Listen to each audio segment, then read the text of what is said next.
We're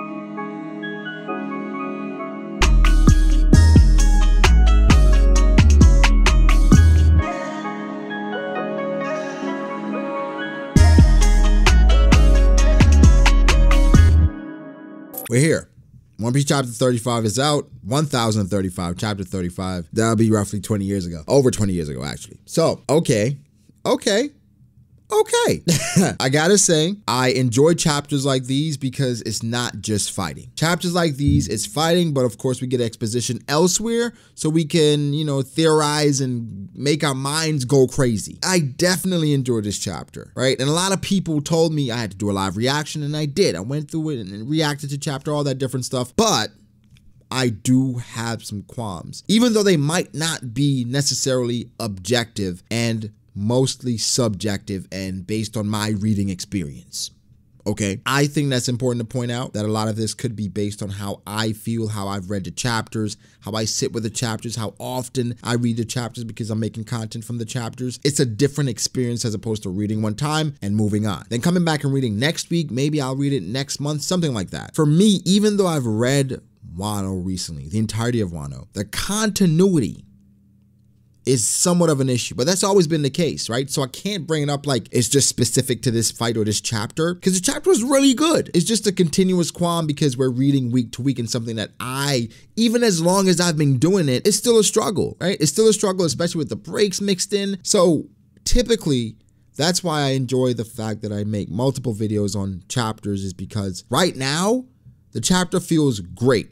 It does not feel amazing because I don't feel the continuity, right? But it's a subjective thing. It's specific to you. I've talked to you guys about Dressrosa before and how reading all the way through is a completely different experience than reading it week to week. However, we're here. Again, One Piece chapter 1035. Let's get into it. Something I'd also like you guys to get into is making your way to that subscribe button, okay? If you enjoy One Piece content, enjoy One Piece talks, if you enjoy the sound of my voice, click that subscribe button, drop a like, turn on post notifications, and let's continue to have a good time. Now, today is with One Piece chapter 1035, Zoro versus King. I won't dive deeply into it because I normally don't on the initial reaction to the chapters, but we have a canon cover story incoming. It's Germa's escape from Whole Cake Island. I am really intrigued by this, and I like how it's going to tie into what's going on right now. The fact that Sanji's going through somewhat of a metamorphosis with his exoskeleton. We're going to see on the other end, how did his interaction with Sanji affect him? I'm talking about Judge. How did their interactions with Sanji affect them? I'm talking about Reiju, Niji, Ichiji, and Yanji. Have they changed? Will they improve? What's the next step? Right? Because after you get away from Whole Cake Island, you can't go back to the world government. What do you do now? Intriguing cover story, and I'm happy Oda went here. I gotta be honest. Now to the chapter. Oda being Oda. Of course, the chapter is Zoro versus King, but it starts off Sanji versus Queen. It starts off as Sanji versus Queen, but then effectively it ends Sanji versus Queen. Isn't that amazing? Sanji versus Queen is over. I'm gonna give my honest thoughts about this. Trash fight. Very trash fight. Okay, not a very trash fight, but okay, let me explain this a bit better. A very unsatisfying conclusion. Okay, I'll say that. Queen, for the most part, it feels like I don't know anything about him, other than the fact that he was fawning and craving Judge's offspring. Well, not really. He wanted to validate himself using Judge's offspring, who doesn't give a damn about Judge. So Queen, what we know is he was a part of Mads. He has history with Judge, so we know that about him. The fight being over in the way that it is, it feels so empty. Like, bro, I really thought I was going to see another version to Queen, another form, something like that, because then it would give the fight a bit more oomph. The main selling point of this fight, for me, at least, was Sanji's transformation or evolution, exoskeleton, that whole sequence, fantastic. Now, it does take a dip based on how Queen has been, because Queen, he's been for the most part right there with Jack, my favorite Calamity. It's a bunch of things to him, right? Quirky, funny, he's different, he's odd. I like that. It's a One Piece character, that's why I love the story. But I expected at some point for him to turn up, for Sanji to be on the defensive, on the back foot. Yes, when I think about the fight, think about Sanji, I don't think about struggle from Queen. The struggle wasn't due to Queen. The struggle was in spite of Queen. Sanji's struggle was within himself. He said himself, I could easily dispose of somebody like this if I use my power. Easily. And I'm not saying he did it easily because he fainted after, but it didn't feel like a struggle. It felt like, it was inevitable. Someone like the Jabra fight, after Sanji unlocked his powers, it was over for Jabra. And the same thing with his Zoro fight, Zoro versus King, that we'll transition exposition too. I just gotta let you guys know I am not pleased or that pleased with the Queen versus Sanji fight. I am pleased with Sanji's outcome, Sanji's involvement, Sanji's evolution, you could say. Queen's characterization, it's not doing it for me, right? Even, I'm jumping ahead a bit. King got a backstory. Queen didn't even get anything. We got some exposition, but no backstory. Is that gonna come? Is Oda saving it because of Mads? Because Mads, more than likely, they were experimenting on the Lunarians as well. We'll talk about it. Of course, a breakdown is coming, but we'll talk about it. Let's get to Zoro versus King, because that was the bulk of the chapter. And initially when I read it, I was like, this feels a bit rushed. Right? It felt like it was ended. It felt like it ended too soon, but it's not rushed. These are Zoro's fights. This is how it goes. It's not that it's rushed. It's just you want more. When you're getting a lot of something good, you're like, I would like some more, please. And for me, at least, it's the case here. Zoro versus King, we've gotten bits and pieces of it. We've gotten some chapters where that was the focus and then it jumped away. And that's typically the format of Oda's fights. It's never just this chapter, we're going to just stay here the entire fight. Unless it's a really short, 2-panel, whatever. Katakuri versus Ichiji. Even that was a couple panels, right? In this case, the continuity, it was the issue, and it's not the story necessarily, it's the format. Week to week to week break, week to week to week break, and that's in the midst of going from scene to scene. So we may go into it and not come back to it for 3 or 4 or 5 chapters. So when we come back to it, like, oh, okay, Zoro versus King, but it doesn't pick up where we left off because they're fighting while these other things are going on. So we're like, oh my God, we missed stuff. I remember the first time Zoro cut King's mask. I was like, whoa, already? It felt early, but they'd been fighting for a bit because we cut away. And again, it's not a big deal necessarily because I go back and I read the chapters, in succession, consecutively, and it feels so much better. So with this, after I live reacted to the chapter, went back, read a few chapters. Okay, feels better, but still I wanted more from Zoro versus King, even though we got a lot. And that's, I think, is playing into just how much I want more of One Piece, because we got a lot. It's a lot of content with Zoro vs. King. It is about continuity. The fight isn't rushed because we got a lot of content within the fight. I think there's some explanations that I wish I would have gotten better of. For instance, Queen or King's power. Why is it that way? Why do his flames work that way? I understand how they work and why, Zoro was able to figure it out because there's a pattern to it. Why? So that's something that could come the more we find out about Mads and the Lunarians and experiments and Vegapunk, where, hey, this is why the Lunarians do this. So I'm not mad about that. It's just, I would have liked it, right? It's a luxury. So, people have to distinguish between the two. A luxury versus an issue. That's not an issue. It would be a luxury to get the explanation, because personally, I didn't find an issue with it. I'll say that. Different strokes for different folks. People may say, well, I want a full explanation. I want a breakdown. That I'm not there with it. King's mask is off. And immediately I'm like, King is beautiful. Okay?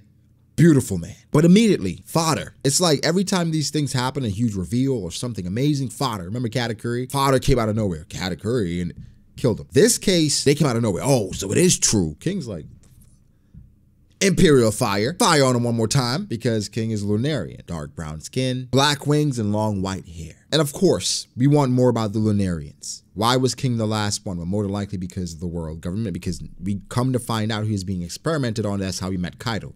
Talk about that. But the Lunarians, for the most part, they were wiped out because either being experimented on, but something as well they mentioned about the Lunarians and them being able to stand anything. What they were doing to King was putting him through a series of tests to test his endurance and how much he could take. That's torture. It is despicable. The world government, they do this a lot. I mean, for them, it's just about, let's figure it out. Let's try to replicate this. Let's try to use this power. Why does this work the way it works? Vegapunk, we need to mass produce this. Vegapunk's like, hey, I get access to all this. I got you. Let's jump to King's backstory really quickly. Kaido meeting King, it's very similar, eerily similar to Zoro meeting Luffy. No little girl, no Helmeppo, but it's Kaido. They're both being experimented on, and Kaido comes to King. Hey, I saw them running tests on you. From what I can gather, I would assume their conversation was a bit more than that, but we're just getting a glimpse, right? And King asks Kaido, do you really think you can change the world? After Kaido said, hey, I'm going to start my own pirate crew, come with me. Do you really think you can change the world? And Kaido's demeanor, his look, I lie to you not, it felt like Roger. It felt like he was on a mission, wide-eyed. It was, like somebody's the first day on the job, right? And they feel like they have figured something out and they feel like they are the one. They are the person that can accomplish these things. It's almost ignorance. You have no idea, but you're like, I'm going to become the Pirate King because I'm the only person that can change the world.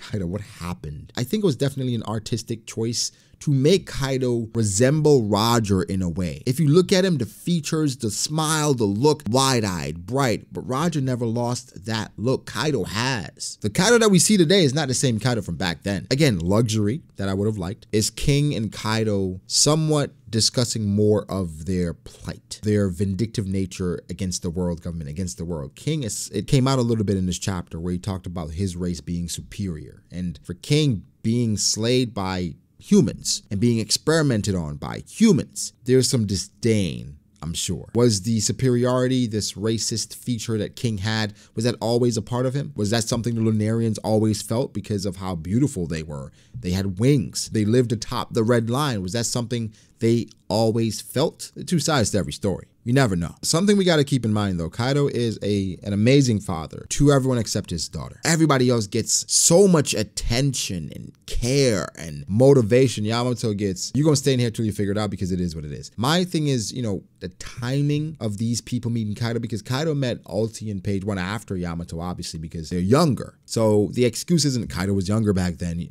No, it's different. It could be, I mean, personally, having children, you have higher expectations for your own. It just is what it is. You have higher expectations for your own children because you feel like if I'm great, I expect you to be great equally or greater. Probably greater because you have a better foundation than I had. You have more knowledge, more resources. So that could be why Kaido was so hell-bent on Yamato being a part of what he was doing, but also he was trying to force it. For King, Ulti, Page One, they had a reason to follow Kaido. For Yamato, she was meeting different people, influenced by Oden. It was different things there, right, that changed her trajectory. Kaido tried to force it, and that's why things were the way they were. Overall, I need more of the King backstory, King and Kaido backstory. No question. And to me, that's the highlight of the chapter. Of course, Zoro versus King wrapping up. King is impressive. I think one of the beautiful panels from this chapter is when Zoro seemingly used Conqueror's Haki to push King away after the sword turned into that jagged edge thing.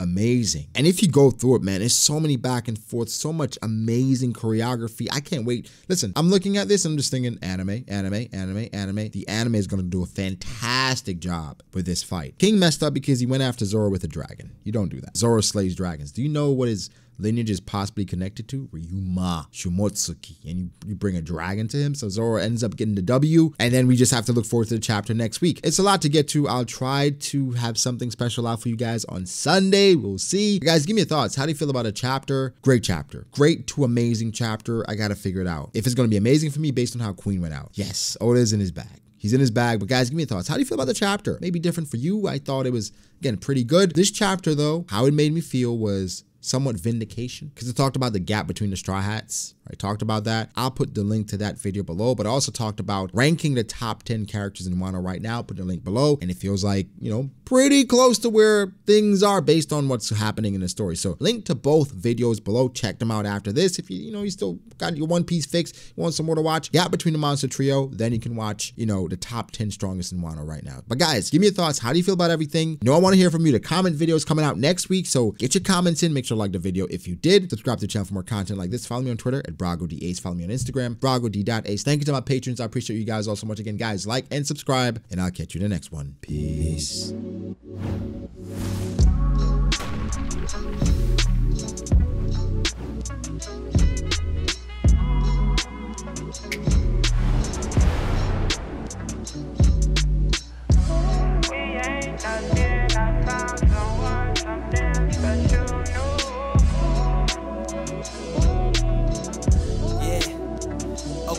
I start doubting me, I felt lost.